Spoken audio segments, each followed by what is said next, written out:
사랑하는 은혜와 진리 장로교회 교우 여러분, 어젯밤도 평안하셨습니까? 오늘도 우리와 동행하시는 하나님의 은혜가 여러분과 함께 하시기를 주님의 이름으로 축원합니다. 오늘 새벽에 만나 본문은 창세기 45장입니다. 그 중에 1절부터 15절을 제가 읽어드리겠습니다. 요셉이 시종하는 자들 앞에서 그 정을 억제하지 못하여 소리질러 모든 사람을 자기에게서 물러가라 하고 그 형제들에게 자기를 알리니 그때에 그와 함께한 다른 사람이 없었더라. 요셉이 큰 소리로 우니 애굽 사람에게 들리며 바로의 궁중에 들리더라. 요셉이 그 형들에게 이르되 나는 요셉이라. 내 아버지께서 아직 살아계시니까 그 형들이 그 앞에서 놀라서 대답하지 못하더라. 요셉이 형들에게 이르되 내게로 가까이 오소서. 그들이 가까이 가니 이르되 나는 당신들의 아우 요셉이니 당신들이 애굽의 판자라. 당신들이 나를 이곳에 팔았다고 해서 근심하지 마소서. 한탄하지 마소서. 하나님이 생명을 구원하시려고 나를 당신들보다 먼저 보내셨나이다. 이 땅에 2년 동안 흉년이 들었으나 아직 5년은 밭갈이도 못하고 추수도 못할지라. 하나님이 큰 구원으로 당신들의 생명을 보존하고 당신들의 후손을 세상에 두시려고 나를 당신들보다 먼저 보내셨나니 그런즉 나를 이리로 보내니는 당신들이 아니요 하나님이시라. 하나님이 나를 바로에게 아버지로 삼으시고 그 온 집에 주로 삼으시며 애굽 온 땅의 통치자로 삼으셨나이다. 당신들은 속히 아버지께로 올라가서 아뢰기를 아버지의 아들 요셉의 말에 하나님이 나를 애굽 전국의 주로 세우셨으니 지체 말고 내게로 내려오사 아버지의 아들들과 아버지의 손자들과 아버지의 양과 소와 모든 소유가 고센 땅에 머물며 나와 가깝게 하소서. 흉년이 아직 5해가 있으니 내가 거기서 아버지를 봉양하리이다. 아버지와 아버지의 가족과 아버지께 속한 모든 사람에게 부족함이 없도록 하겠나이다 하더라고 전하소서. 당신들의 눈과 내 아우 베냐민의 눈이 보는 바 당신들에게 이 말을 하는 것은 내 입이라. 당신들은 내가 애굽에서 누리는 영화와 당신들이 본 모든 것을 다 내 아버지께 아뢰고 속히 모시고 내려오소서 하며 자기 아우 베냐민의 목을 안고 우니 베냐민도 요셉의 목을 안고 우니라. 요셉이 그 형들과 입맞추며 안고 우니 형들이 그제서야 요셉과 말하니라. 창세기 37장부터 41장에는 요셉이 애굽에 내려가게 된 배경과 애굽에서 겪은 일들을 소개하고 있습니다. 그리고 그 다음 42장부터 45장에는 요셉의 형제들이 애굽으로 내려와서 겪은 일이 기록되어 있고 마지막으로 46장부터 50장까지는 요셉의 모든 가족들이 애굽으로 내려와서 겪은 일이 소개됩니다. 이렇게 창세기의 마지막 부분은 요셉 한 사람에게서 요셉의 형제들 그리고 나아가 야곱을 비롯한 요셉의 전 가족들로 이야기의 대상을 확대해 나감으로써 앞으로 성경의 초점은 어느 한 개인이 아닌 이스라엘 민족 전체를 대상으로 할 것임을 보여줍니다. 오늘 본문인 창세기 45장은 요셉의 형제들이 애굽에 내려와서 겪은 일들의 마지막 클라이막스에 해당되는 장면입니다. 어떻게 보면 오늘 본문은 지난 10수년의 아픔과 상처가 해소되고 모든 어그러지고 깨졌던 관계가 회복되는 놀라운 내용으로 기록되어 있습니다. 새벽의 만나를 통해 창세기를 계속 읽어오셨던 분들이라면 앞에서 요셉과 그 형제들 사이에 어떤 일이 있었는지를 이미 알고 계시기 때문에 다시 자세히 설명드리지는 않겠습니다.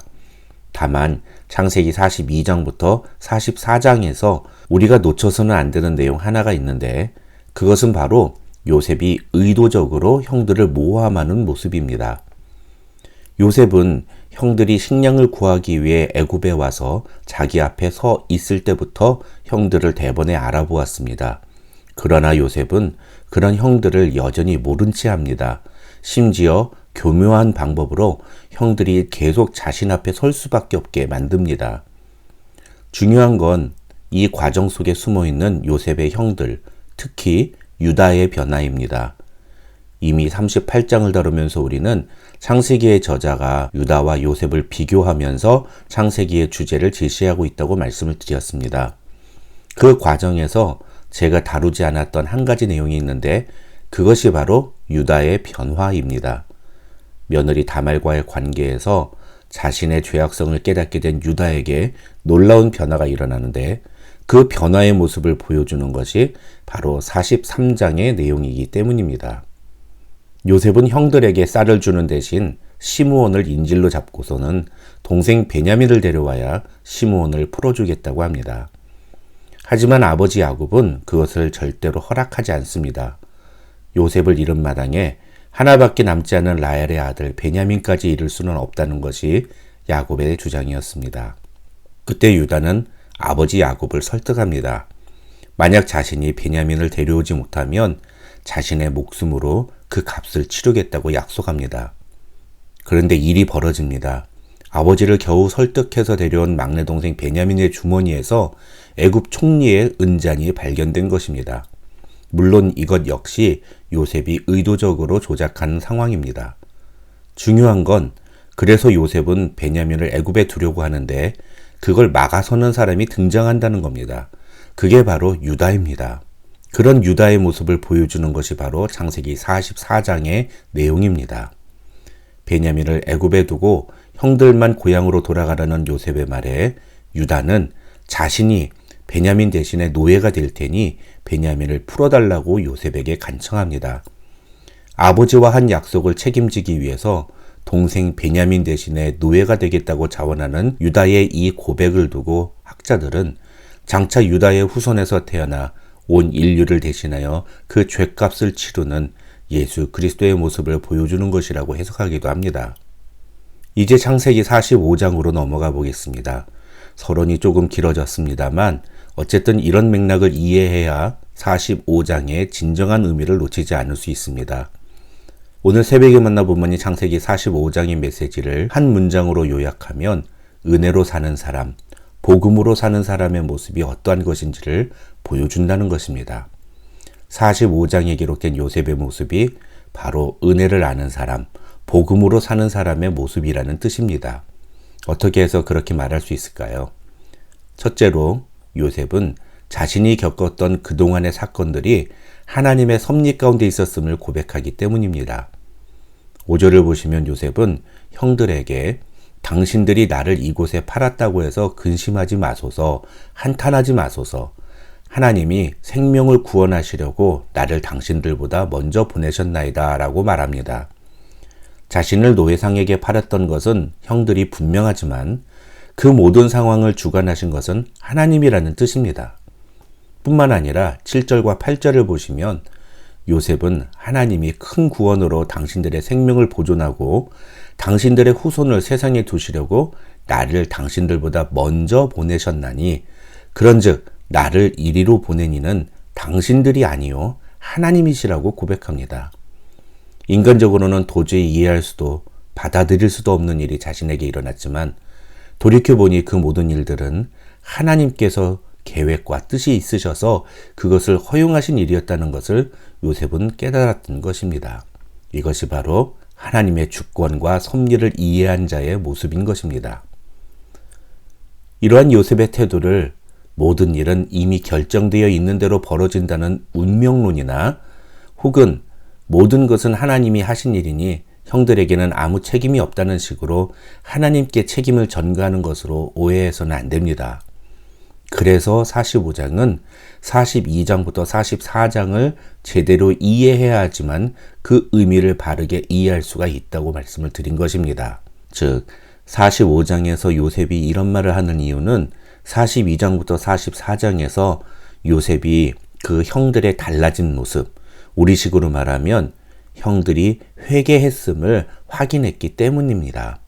요셉의 모습을 복음적이라고 말할 수 있는 두 번째 이유가 바로 그것입니다. 회개한 자, 변화된 자를 무조건적으로 용서하기 때문입니다. 42장부터 44장에서 요셉은 자신을 애굽에 팔았던 형들을 계속해서 시험합니다. 그러면서 형들이 어떤 식으로 나오는지를 확인합니다. 그런데 유다가 자신이 아끼는 동생 베냐민을 위해 자기가 대신 노예가 될 테니 베냐민을 풀어달라고 간청하는 모습을 보게 됩니다. 이 모습을 보았을 때 요셉은 그동안 형들에 대해 갖고 있었던 모든 상처와 아픔이 한순간에 치유되고 그래서 형들을 용서할 수 있는 마음을 갖게 된 것입니다. 진정한 복음은 회개한 자에게 무조건적으로 용서를 베푸는 것입니다. 마태복음 18장 22절에서 예수님이 70번씩 7번이라도 용서하라고 말씀하시는 것은 바로 그런 의미입니다. 예수 그리스도의 십자가 구속 사건도 마찬가지입니다. 우리가 수요강단에서 구원의 서정을 공부하면서 중생의 두 가지 증거가 바로 회개와 믿음이라는 사실을 배웠습니다. 성령이 함께 하심으로 중생을 경험한 사람은 반드시 회개의 태도를 보이게 됩니다. 요셉은 형들의 모습에서 바로 그것을 본 것이고 그렇기에 그는 형들을 용서하고 품을 수 있었던 것입니다. 이것은 전적으로 요셉이 은혜를 아는 사람이라는 증거이기도 합니다.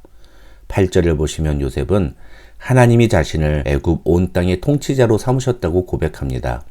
세상적으로 보면 요셉이 그 정도로 성공한 것은 전적으로 요셉 그 자신의 노력과 능력의 결과입니다. 그러나 요셉은 이 모든 것이 하나님이 허락하신 것이라고 고백합니다. 자기에게 주어진 축복이 하나님의 은혜라는 것입니다. 그런데 더 중요한 것은 그런 축복이 자신만을 위한 것이 아니라 다른 사람을 위한 것이라고 이야기한다는 점입니다. 이것이 바로 은혜를 아는 자의 모습입니다. 은혜란 자신만 누리는 것이 아니기 때문입니다.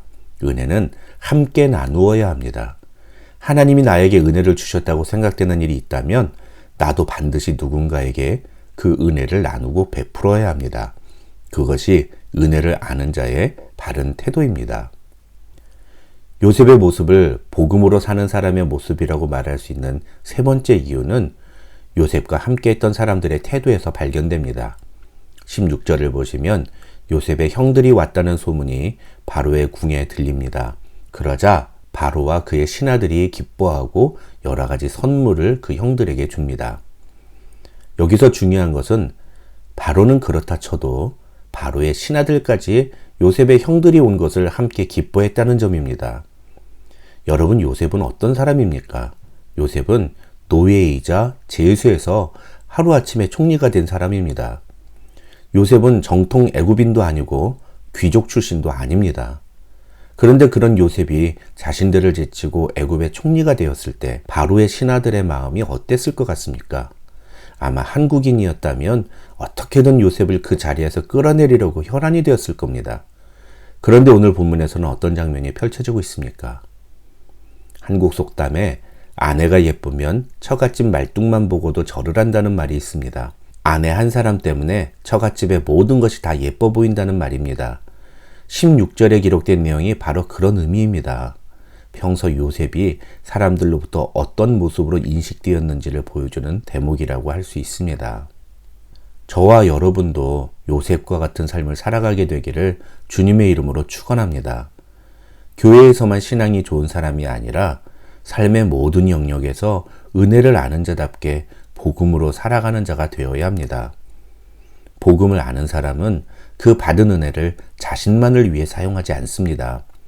복음을 알고 복음으로 살아가는 사람은 자신이 받은 은혜를 다른 사람들과 함께 나누며 살아갑니다. 그래서 복음으로 사는 사람은 이 세상에서도 축복의 통로가 되는 것입니다.